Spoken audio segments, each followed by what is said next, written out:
Dia 13 de novembro de 2011. E passa para o secretário fazer a leitura do texto bíblico.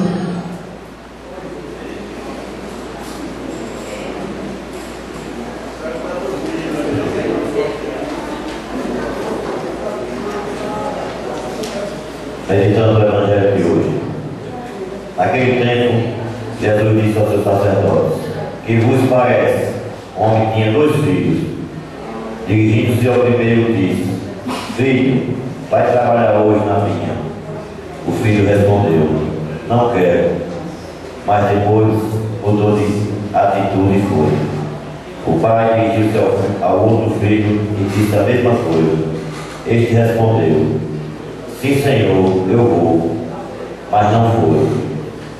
Qual dos dois fez a vontade do pai? O sumo sacerdote e os anciãos responderam: o primeiro.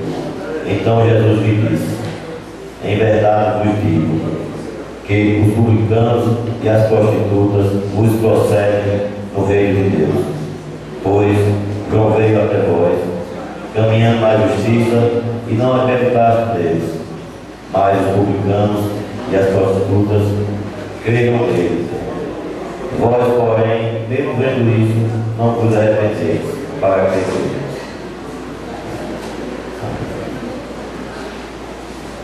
Após ouvirmos a palavra de Deus, eu passo para o secretário fazer a leitura das atas da sessão anterior.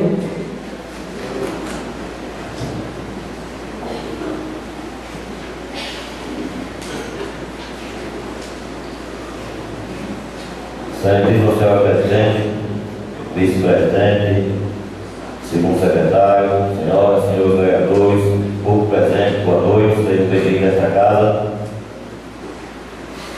Ata da 74ª sessão ordinária da Câmara Municipal de Vereadores de Itabaianinha, realizada em 24 de novembro de 2011. Segundo período legislativo da terceira sessão legislativa da 16ª legislatura, aprovada em sessão de 29 de novembro de 2011. A Secretaria para os eventos seguintes: presidente em exercício Luiz Fernando Pereira Fontes, primeiro secretário Antônio Ezequiel dos Santos. Quinta-feira, dia 24 de novembro de 2011, às 17h30, presentes senhores vereadores Luiz Fernando Pereira Fontes, Antônio Ezequiel dos Santos, David Dias Cruz, Gerson Félix da Cruz, Raimundo Oliveira Pena, Everton dos Santos e Leila Mariana Cardoso, total de 7 presentes. Ausentes os vereadores José Pinheiro Jesus e José Jesus, total de 2 ausentes. Havendo legal, o senhor presidente do exercício declara aberta a sessão. O vereador Antônio Ezequiel dos Santos faz a leitura de um trecho bíblico. A ata da sessão anterior não foi lida. Expediente: o primeiro secretário procedeu a leitura do ofício número 40/2011, de autoria do secretário de obras Anderson José dos Santos, e do convite de autoria da Academia Espaço do Povo. Não havendo mais proposições, não havendo nem que usar a palavra na tribuna livre, nem no pequeno expediente, o senhor presidente em exercício passa a sessão para o grande expediente. Não havendo vereador inscrito, passa a sessão para o prolongamento do expediente. Não havendo proposições de vereador inscrito, passa a sessão para a ordem do dia. Não havendo proposições, passa a sessão para a explicação pessoal. Não havendo vereador inscrito, o senhor presidente em exercício publica as proposições da ordem do dia da sessão seguinte, declara encerrada a sessão, designando uma sessão ordinária para o dia 29 de novembro do ano em curso, no horário regimental. Sala das sessões da Câmara Municipal de Itabaianinha, Sergipe, 24 de novembro de 2011. Presidente em exercício Luiz Fernando Pereira Fontes, primeiro secretário Antônio Ezequiel dos Santos.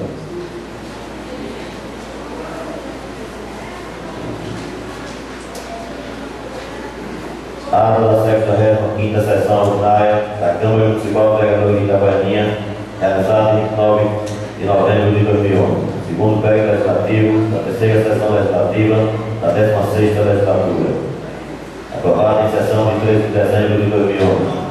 A Secretaria para os eventos seguintes: presidente José Pinheiro Jesus, primeiro secretário Antônio Ezequiel dos Santos.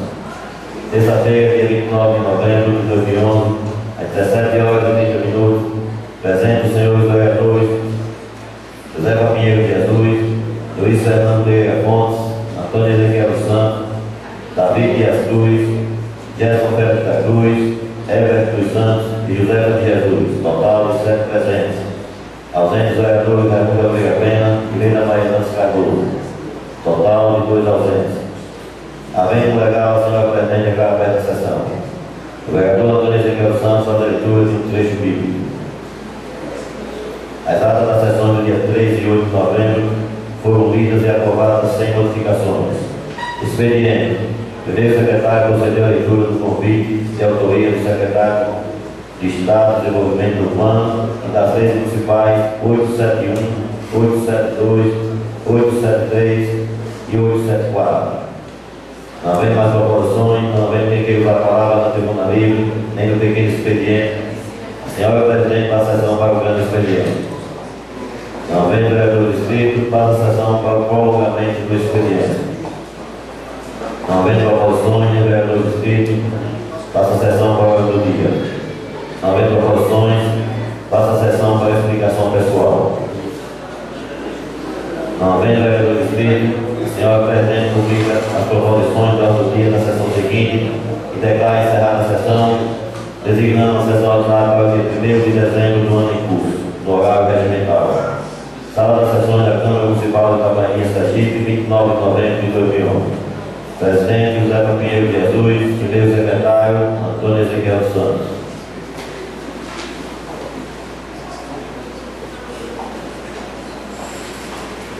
Coloco a votação a 70ª ata da sessão ordinária do vereador municipal de Itabaiana, realizada dia 24 de novembro de 2011, no segundo período legislativo da 10ª sessão legislativa, da 16ª legislatura.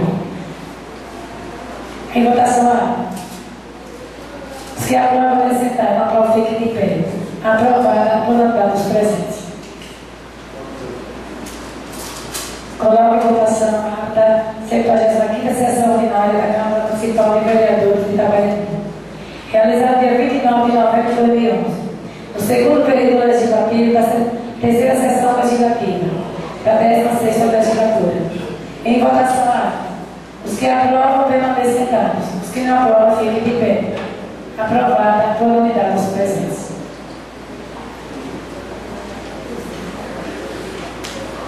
Passo a sessão para o pequeno expediente. No pequeno expediente, eu passo para o secretário a fazer a leitura do convite.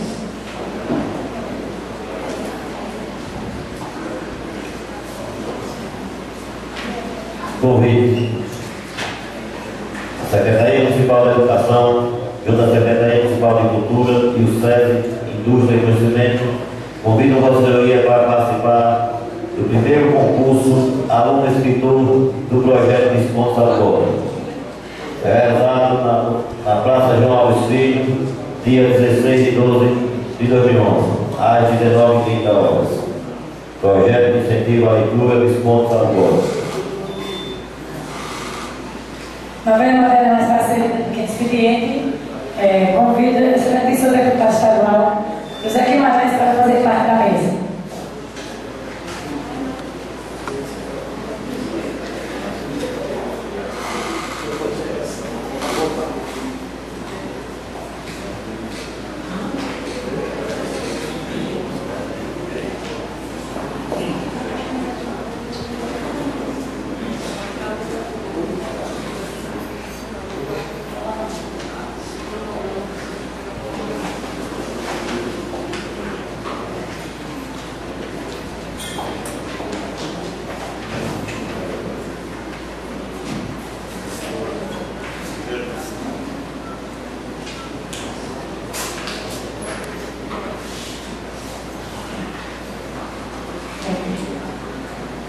Antes de começar a nossa sessão, eu quero aqui registrar a presença do nosso assessor jurídico da casa, doutor Maceda, do assessor contábil Arthur, os senhores comerciantes da Baianinha, que sejam bem-vindos a esta casa.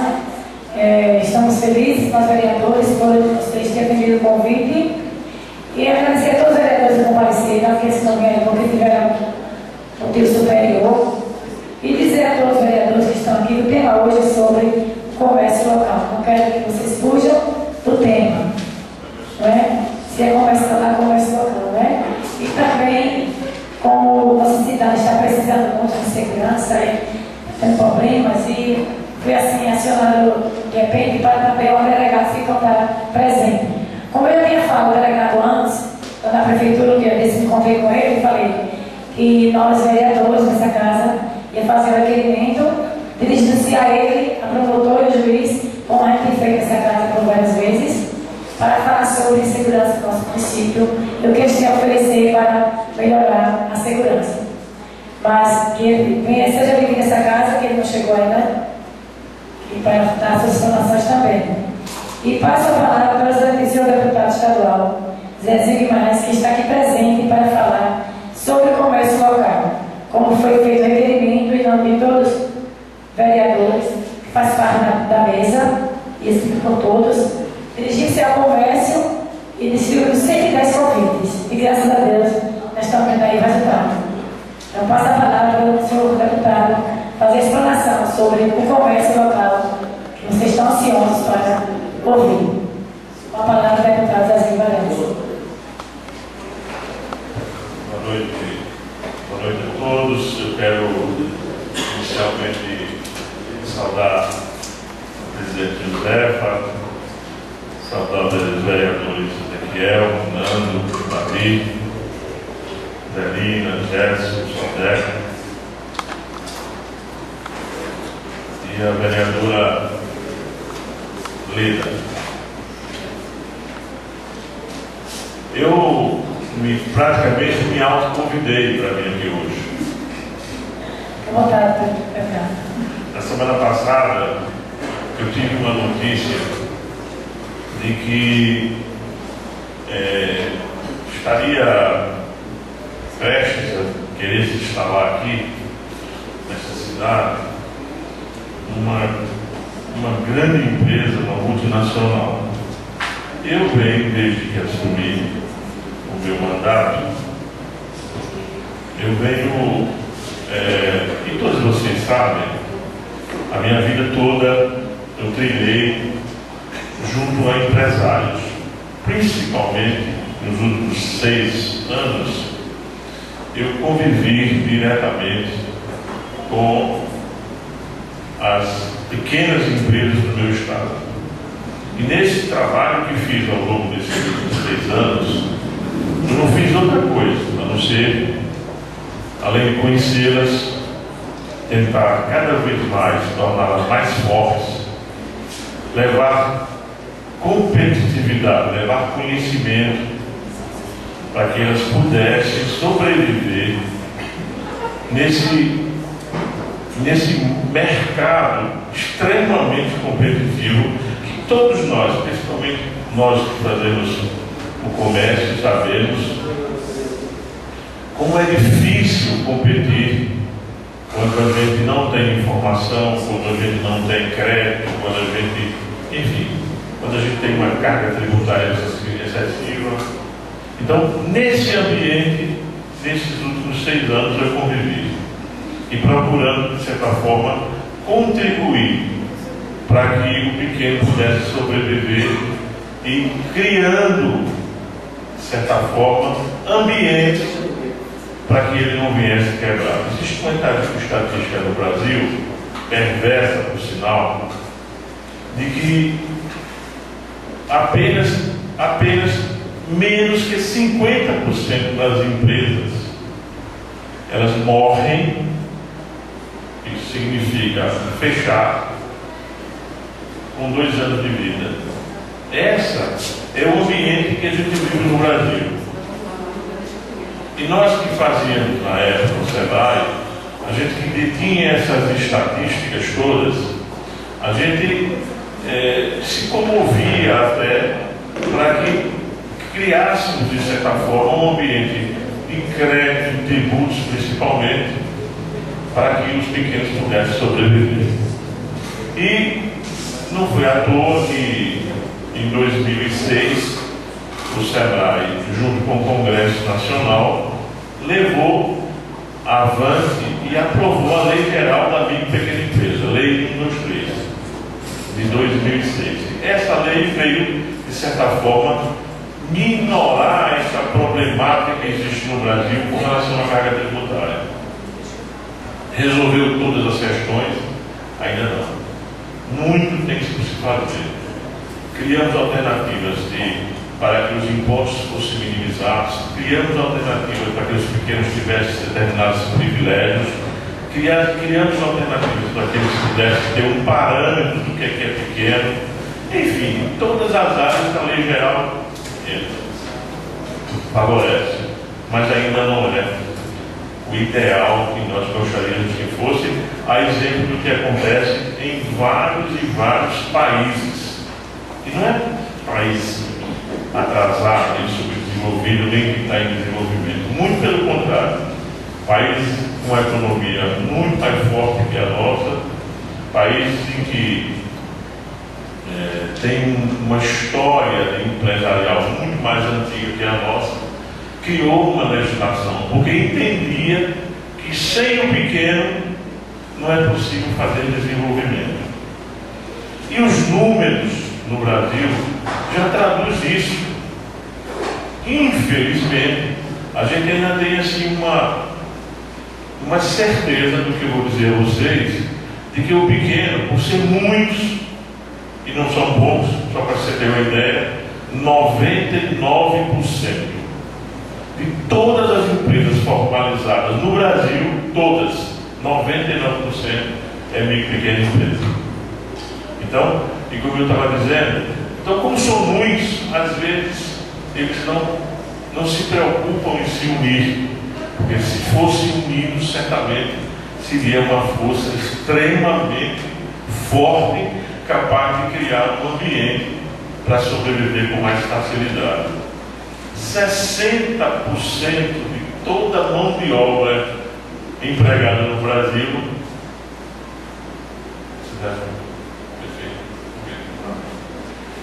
convencer o prefeito municipal para fazer departamento. Então,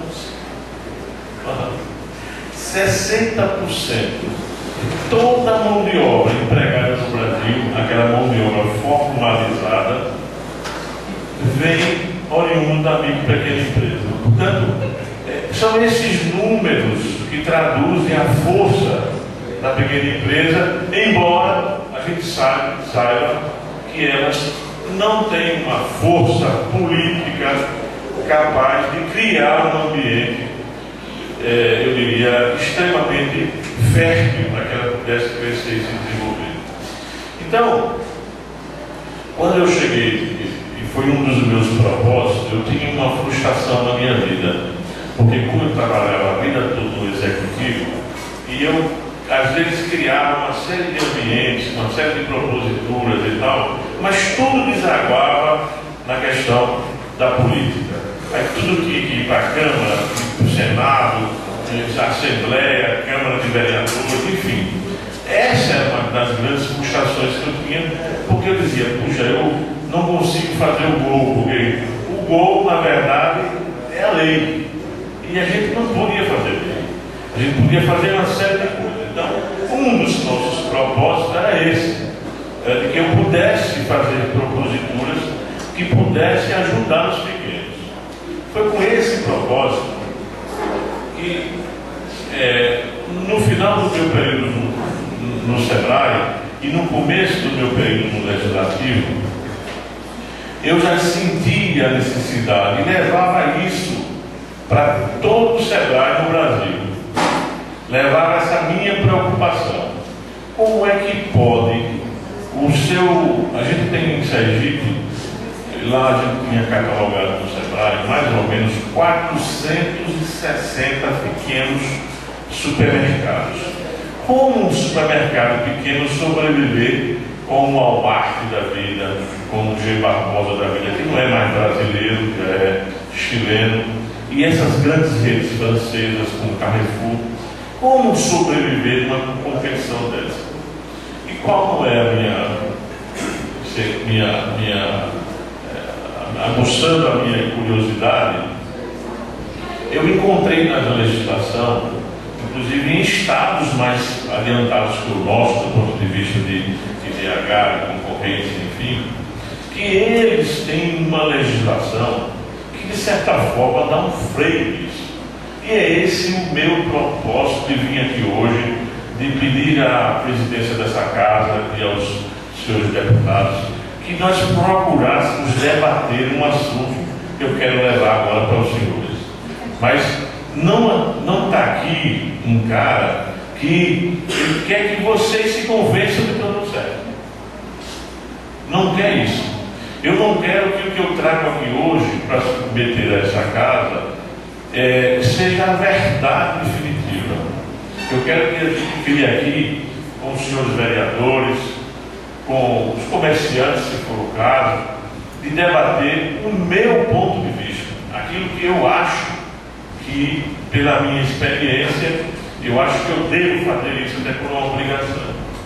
Olha, eu estou levando para várias câmaras e várias cidades esse projeto de lei que eu gostaria de ver aprovado, se for o caso, consenso dessa casa. Eu poderia mandar até pela Assembleia Legislativa. Mas porque eu não fiz essa opção, eu vou chegar na frente e vou dizer a vocês. O que é que acontece? E eu estou fazendo esse preâmbulo para dizer aos senhores o seguinte. Hoje a gente sabe que um dos grandes setores no Brasil e no mundo, muito mais concentrado, chama-se supermercado. É a rede, é o setor muito mais concentrado que você espera. A gente vê suco de laranja, tem 5 empresas no mundo que dominam, 5 só.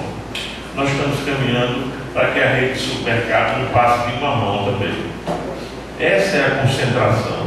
E aí, eu sempre achei e acho, continuo achando, de que essa concentração é extremamente perigosa. Porque é a briga de Davi e Golias. Como é que eu posso, E aí eu sei que aqui a gente tem o nosso Pradinho, que tem um supermercado decente, eu acho bom, da terra. Como é que Pradinho vai poder competir com o Walmart? Nunca. Como é que o dono da padaria vai competir, uma padariazinha, vai competir com o Walmart? A Walmart, para os senhores terem ideia, fatura anualmente 400 bilhões de dólares. 400 bilhões de dólares. Como esses caras não podem driblar o CAD, porque eles poderiam abrir uma loja em cada cidade do Brasil. Como eles não podem fazer isso com essa marca, porque aí eles saem comprando todo mundo, existe um CAD que às vezes, ainda no Brasil, não funciona, mas não a contém. Mas eles não permitem uma concentração de setor em uma marca só, como aconteceu já com Brahma, que agora virou nacional, que virou Ambev. Então eles saem comprando os pequenos, se acompanhando, e aí estoura o pequeno. Não existe economia no mundo que não tem pequeno, que não se proteja o pequeno, porque o pequeno precisa da mão do governo para sobreviver. Nenhum dos senhores, e também não estou dizendo isso por demérito, consegue chegar perto de uma rede dessa. Porque essa rede que diz que é supermercado, acabou que não é supermercado. Ela vai vender perfume, vender caderno, vai vender computador, vai vender remédio. Não tem farmácia no interior de Goiânia. Não existe isso. Ela vai vender bateria de carro, vai vender moto, vai vender pneu, vai vender tudo. Até uma lanchonete. Doces, salgados, pães, etc. Vai vender tudo, inclusive um pouquinho de comida. Como competir? Roupa. Chegamos ao cúmulo do absurdo. G. Barbosa não, o Hiper Bom Preço, que é o hipermercado, que é a Walmart, que é a rede Walmart, fazendo promoção de roupa, queima de roupa. roupa, tecido, calça, camisa, cueca e roupa íntima, fazendo queima, semana de promoção. Então, como é que Dona Maria, que tem uma boutiquezinha, vai competir com esse povo? Como sobreviver com isso? Então, pai, existe, aí vocês vão dizer, mas isso é o progresso, isso é a globalização. Não é não, isso não é verdade. Não é assim que se compete, não é assim que se faz desenvolvimento. Não é assim que a gente vai permitindo que essas redes de supermercado entrem nas nossas cidades, permitindo isso. Eles vão quebrar todos os pequenos. E quando quebrar, aí ele fica sozinho esperando. E o que ele conseguir levar do nosso dinheiro vai para os Estados Unidos, vai para, seja lá para onde for.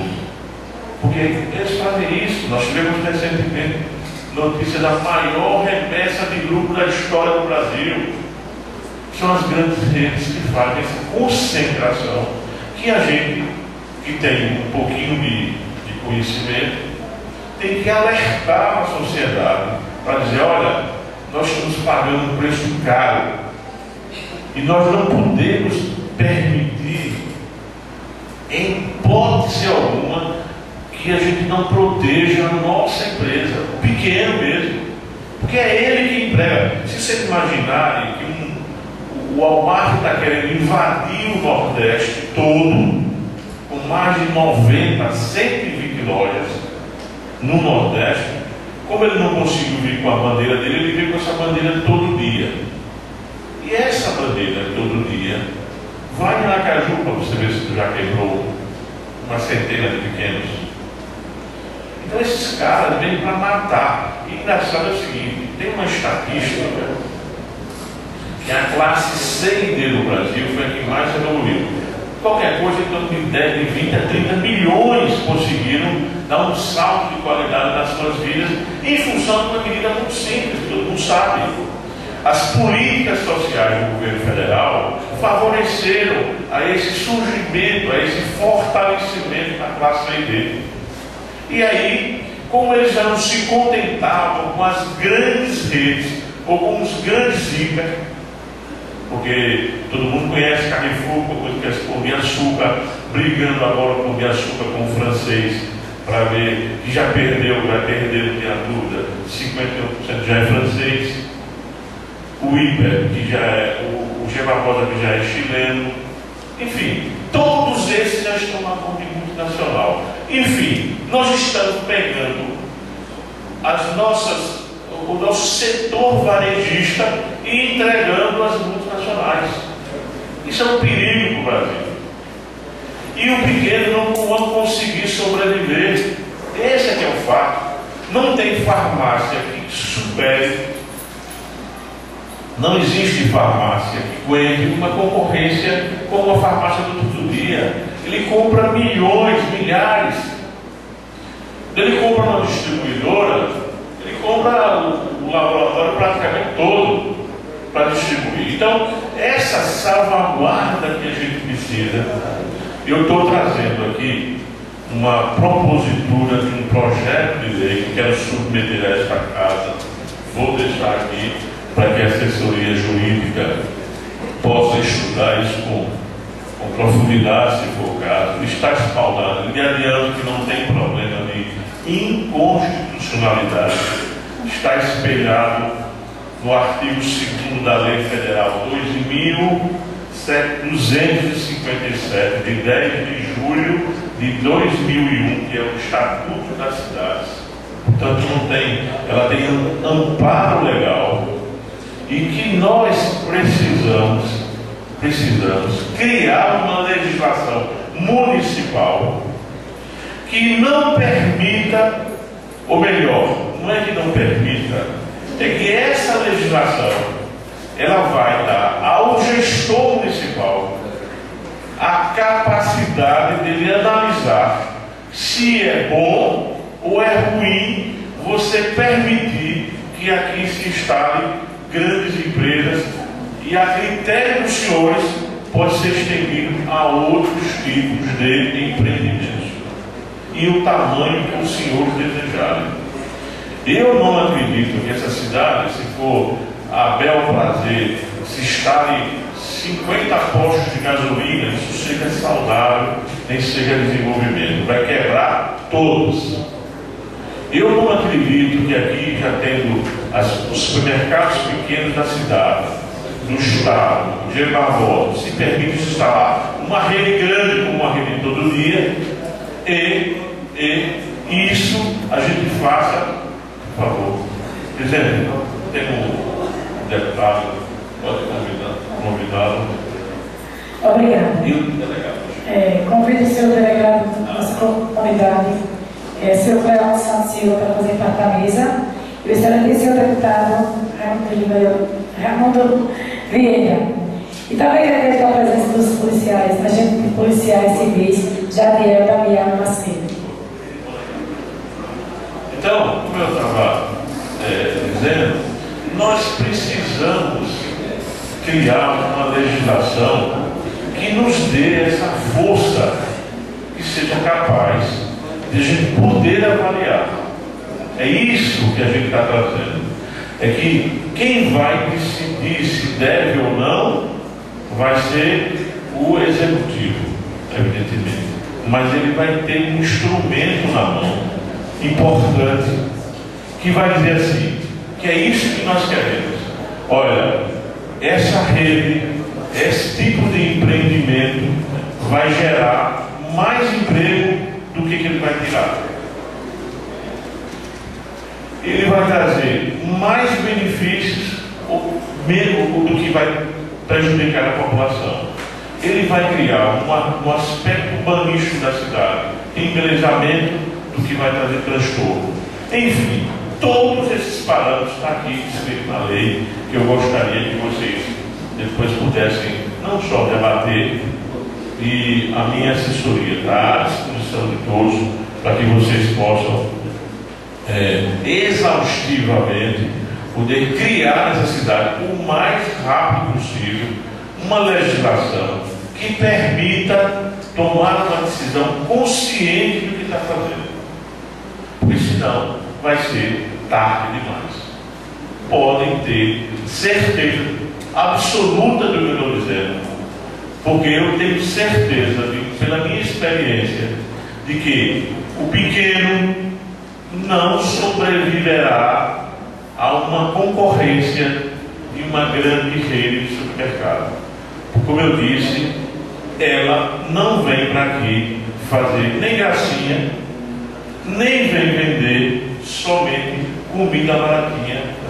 Vem com uma pecha de trazer para aqui cidadania. O discurso é esse: vou trazer cidadania, vou trazer cartão de crédito, que é isso que acontece, é a modernidade. Tem que fazer tudo isso, cobrando 14, 15% ao mês. E o pobre que está num negócio desse não sai mais nunca na vida. Vai quebrar. Vai quebrar. Essa salvaguarda nós temos a obrigação de oferecer ao nosso pequeno comerciante, principalmente o nosso pequeno comerciante. Ele precisa estar consciente disso. E nós vamos decidir, a prefeitura, o executivo que vai decidir na hora que for dar um alvará, seja um alvará de construção, seja o alvará de instalação, ele tem a obrigação de exigir desse comerciante que apresente um estudo de impacto de vizinhança. Está na lei isso. Se nós exigirmos isso, ele, antes de fazer qualquer iniciativa, ele vai ter que estudar o comércio local. Quais serão os meus concorrentes? Quantos tem? Onde estão? Quanto emprego gera? Quanto emprego deixa de gerar? Quanto gera de imposto? Enfim, todas essas informações que, se eu fosse executivo, eu queria tê-las para poder decidir, para assinar um alvará, seja de construção e seja de funcionamento. Por que isso? Porque é a hora, pelo estatuto da cidade, em que você tem que decidir isso consciente e preservando o seu comércio local. Não pense que por conta disso nós seremos os retógrafos, os trogloditas da globalização, contra a globalização. Esse discurso é bonito, mas é só discurso. Isso são as grandes conglomerados que invadem os pequenos, os países mais menos desenvolvidos e impõem uma ferradura que não é nada mais nada menos para levar as riquezas. Não tenha dúvida disso. É esse alerta que eu gostaria de fazer, principalmente para os seus comerciantes. Não fiquem inertes nessa hora, porque ou é agora ou poderemos nos arrepender no futuro. Não pense que isso é não ser desenvolvimentista. Por uma razão muito simples, eu já dei esse dado há poucos minutos atrás.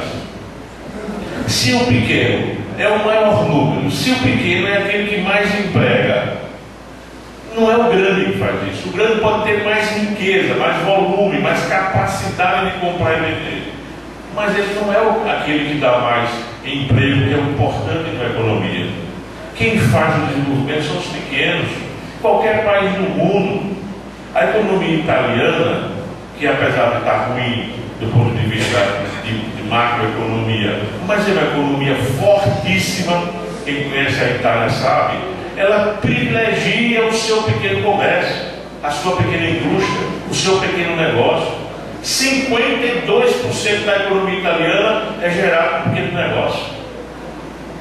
A Argentina, aqui, ó, pertinho, que já foi uma Suíça da América do Sul, país que Buenos Aires está na frente da gente, a gente tem que reconhecer do ponto de vista social. Agora está em crise, mas está melhorando, cresceu. A Argentina cresceu 49% no ano passado. Então, veja, a Argentina, quase 48% é pequena empresa, fortalecida, com muitas expectativas. Portanto, nós não podemos estar com a pecha de achar que uma grande empresa resolve o problema da nossa economia. Não é verdade isso. Alguns setores que são extremamente empregadores de mão de obra, aí sim. Agora, a gente tem que entender que isso se dá muito na indústria e não no comércio. Comércio, o jogo é diferente. Comércio é comprar e vender. Eu duvido que uma rede dessas venha comprar aqui hortifruti granjeiro, seja lá o que for para vender. Não vem. Tem que trazer de fora. A rede da Bahia já fechou o distribuidor, está dando Salvador. A rede do G. Barbosa, central de distribuição. Porque essa turma não brinca. Ela quer volume. Ela quer facilidades. A legislação brasileira, o Código Tributário Nacional, ele é todo feito para privilegiar a grande empresa e não a pequena. Então, esses alertas nós precisamos fazer. E eu estou dizendo a vocês que nós não somos retóricos quando pensamos assim. Nós não queremos, esse cara um desvairado, não quer que venha daqui uma empresa grande, uma rede. Não, eu quero. Vem a indústria. Eu só não quero comércio. Aliás, alguns comércios. Porque só vem machucar o pequeno. Olha, só para vocês terem uma ideia, tem um jornal de circulação nacional, jornal Valor Econômico, está aqui escrito, olha, esse cara nada mais nada menos que um economista chamado de Paulo Roberto Feldman, da USP de São Paulo. Ele disse que a França é um paísinho, né, muito mais adiantado que nós. Para se instalar uma rede de supermercado, ele só permite a 40 quilômetros da área urbana.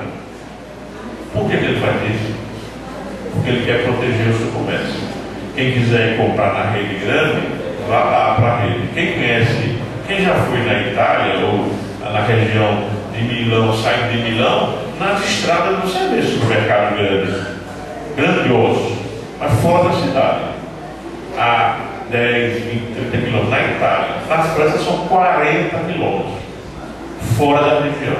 Portanto, não estou aqui pregando nem guerra contra o grande, como já mandaram o recado, o deputado está querendo brigar com as grandes redes. Não estou brigando com ninguém. Eu só acho que eu estou no direito, conhecendo isso que está aqui. Quem quiser ler, eu estou. Olha, é um artigo no jornal Valor Econômico deste ano, dizendo que quem não protege a sua empresa vai falir. Vai falir. Países grandes, olha, aqui tem Inglaterra, França, Itália, Holanda e lá vai embora. Portanto, a gente não está pregando nem coisa catastrófica, não. A gente está apenas dizendo assim, se essa rede, que hoje não é mais brasileira, eu até não justificaria. O Tia Barbosa hoje é uma rede multinacional. O que é que ela dá à cidade da gente? O que é que ela contribui para o nosso Estado? Imposto? O que ela faria? Não batiza a cidade, só vem pegar o dinheiro da gente, principalmente de vocês, e ir embora, não cuida de uma praça, bota a coisa no meio da rua, até que alertar os seus vereadores. Quando eu passo na nossa cidade, fica às vezes até um pouquinho assim, triste, porque eu vejo o cara vendendo uma rede dessa, vendendo móveis, geladeiros, no meio da rua, da calçada, e bota e... Então a gente precisa às vezes cuidar disso e até usar a autoridade que o povo nos deu para coibir esse tipo de coisa. Ninguém dá nada a ninguém de graça. Às vezes tem aqui e levar o dinheiro da gente embora. Não dá nada, não tem que dar.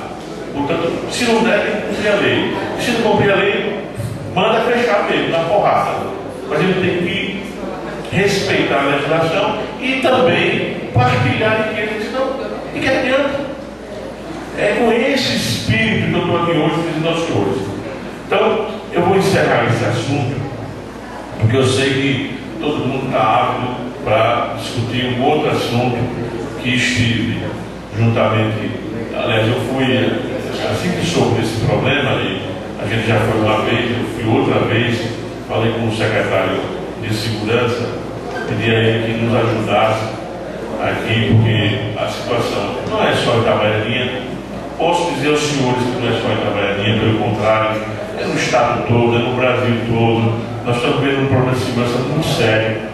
Nós temos deficiência, assim, grandiosa no nosso estado, problema de contingente e tal. Mas a gente vai deixar para quem entende, para pedir que ao João Eloy que me permitisse a vinda do seu delegado e do comandante, tenente coronel Santana, que não chegou, não sei porquê, mas viria para aqui, ele é comandante da Polícia Militar do Interior, e viesse para aqui, e confirmei ainda hoje à tarde, ele disse que viria para podermos então fazer aqui um debate civilizado, e eu sei que os senhores compreensivos até pudessem estender um pouco mais. Mas tem uma outra coisa que eu queria, até aproveitando a oportunidade, que está acontecendo muito isso em quase todas as cidades do interior. Esse tipo de negócio de concorrência é um negócio complicado, muito complicado isso. E aqui nas feiras livres, principalmente no interior, está vindo gente de outro cara, como um mercadinho ambulante. E quando vem para matar. Os caras vêm com o caminhão, chega em Laranjeiras, chega na frente da Laranjeiras e encosta o caminhão, até aquele carrinho de presente. E isso a gente tem que saber, temos que chegar duro com a legislação, até para, de certa forma, porque não vou pagar imposto, não vou pagar nada. Pelo contrário, fazer uma concorrência com o nosso comerciante que está aí matando, dando emprego e todo dia e tal. O cara vem no dia, melhor dia, e pega todo mundo e leva embora. A gente precisa coibir essas coisas, porque isso é desleal, no mínimo, desleal. Portanto, é um alerta que eu faço. Isso está acontecendo, não é só aqui, é em outras cidades do interior, e a gente tem alertado isso.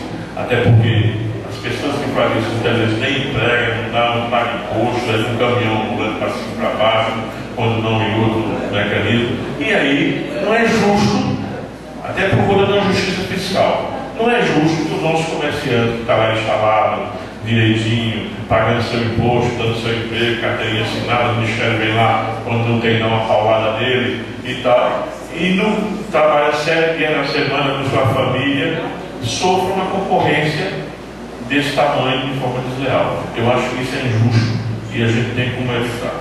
Portanto, eu vou deixar o projeto de lei com a senhora presidente, para que ela possa levar a todos os senhores. Se não tem padrinho, não tem problema nenhum, todos podem subscrever se assim desejar, e eu acho que aí a gente está criando uma legislação capaz de coibir, antes que seja tarde, esse tipo de concorrência que não é concorrência, ela é predatória e daninha, só vem para dificultar a vida, e não é desenvolvimentista, ela é concentradora. Aquilo que a gente mais combateu no mundo, no Brasil, que as riquezas estão na mão de poucos, a gente está acontecendo isso. Portanto, era esse meu alerta, e vamos mudar de tema, e me coloco à disposição, se alguém quiser fazer alguma pergunta, eu vou estar aqui pronto para responder. Olha, eu só digo o seguinte: quem não protege os seus, não vai restar nada. E vou dizer mais: o maior país do mundo é os Estados Unidos da América. Os Estados Unidos da América protegem as suas empresas com aquela águia que existe. Ele protege com aquela águia. E vou dar um exemplo. O nosso álcool, combustível, é o combustível mais barato do mundo. Ele é derivado de cana-de-açúcar. Os americanos é o maior produtor de álcool do mundo. É o álcool derivado do milho. Só que é muito mais caro do que o derivado de cana. Mas não entra nos Estados Unidos da América 1 litro de álcool brasileiro que não seja sobretaxado para ser mais caro do que o do milho. O que ele está fazendo? Protegendo os seus agricultores e protegendo as empresas nacionais. É isso que o americano faz. O americano hoje é uma economia mais fechada do que a chinesa. Só para que vocês terem ideia. Porque eles protegem com aquela águia a sua empresa, porque ele quer ela sobreviver. Então, por que a gente, protegendo as nossas, somos trogloditas? Não, lê do engano. Nós precisamos proteger o pequeno e ajudá-los a crescer, para que mais tarde eles sejam médios e grandes. É assim que a gente faz desenvolvimento, fazendo com que a riqueza fique aqui nesta cidade e não vá embora e nos deixe depois a chupadeira e a ver navios. Muito obrigado pela atenção.